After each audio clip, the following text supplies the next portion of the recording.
ಕಿಚ್ಚ ಸುದೀಪ್ ಅವರ ತಾಯಿ ಸರೋಜಮ್ಮ ಯಾರಿಗೂ ಗೊತ್ತಿಲ್ಲದೆ ಮಾಡ್ತಿದ್ದ ಸಹಾಯವನ್ನ ಇದೀಗ ಕಿಚ್ಚ ಮುಂದುವರಿಸಿದ್ದಾರೆ. ಸರೋಜಮ್ಮ ಮಗ ಸುದೀಪ್ಗೂ ಹೇಳದೆ ಹತ್ತಾರು ಮನೆಗಳಿಗೆ ಅಗತ್ಯ ವಸ್ತುಗಳನ್ನ ಕಳಿಸ್ತಿದ್ರಂತೆ.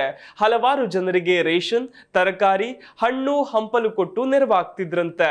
ತಾಯಿ ಸರೋಜಮ್ಮ ವಿಧಿವಶರಾದ ಬಳಿಕ ಸುದೀಪ್ ಅಮ್ಮ ಮಾಡ್ತಿದ್ದ ಸೇವೆಯನ್ನ ಮುಂದುವರಿಸಿದ್ದಾರೆ. ಸರೋಜಮ್ಮ ಅಗಲಿದ ನಂತರ ಅಮ್ಮ ಯಾರ್ಯಾರಿಗೆ ಏನೆಲ್ಲ ಸಹಾಯ ಮಾಡ್ತಿದ್ರು ಅನ್ನೋದನ್ನ ತಿಳಿದುಕೊಂಡ ಕಿಚ್ಚ ಆ ಪುಣ್ಯದ ಕೆಲಸವನ್ನ ಅಲ್ಲಿಗೆ ನಿಲ್ಲಿಸದೆ ಅಮ್ಮನ ನೆನಪಿನಲ್ಲಿ ಅದೇ ರೀತಿ ಮುಂದುವರಿಸಿಕೊಂಡು ಹೋಗ್ತಿದ್ದಾರೆ.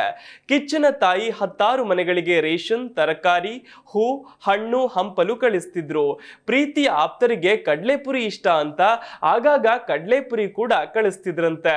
ಅಚ್ಚರಿ ವಿಷಯ ಏನಂದ್ರೆ ಅಮ್ಮನಿಗೆ ಅವರೆಲ್ಲ ಹೇಗೆ ಆಪ್ತರು, ಅವರೆಲ್ಲ ಅಮ್ಮನಿಗೆ ಯಾಕಷ್ಟು ಇಷ್ಟ, ಅಮ್ಮನಿಂದ ಸಹಾಯ ಪಡೆದುಕೊಳ್ತಿದ್ದ ಅವರೆಲ್ಲ ಯಾರು ಅನ್ನೋ ಮಾಹಿತಿ ಕೂಡ ಸುದೀಪ್ ಅವರಿಗೆ ಇದುವರೆಗೂ ಗೊತ್ತಿಲ್ಲ. ಆದ್ರೆ ಅಮ್ಮ ಮಾಡ್ತಿದ್ದ ಒಳ್ಳೆ ಕೆಲಸ ಅವರು ಹೋದ ಬಳಿಕ ನಿಲ್ಲಬಾರದು, ಅದೇ ರೀತಿ ಮುಂದುವರಿಯಬೇಕು ಅನ್ನೋ ಮಹದಾಸೆ ಜೊತೆಗೆ ಆ ಎಲ್ಲ ಸಹಾಯವನ್ನ ಸರೋಜಮ್ಮನ ಮುದ್ದಿನ ಮಗ ಸುದೀಪ ಮುಂದುವರಿಸಿದ್ದಾರೆ.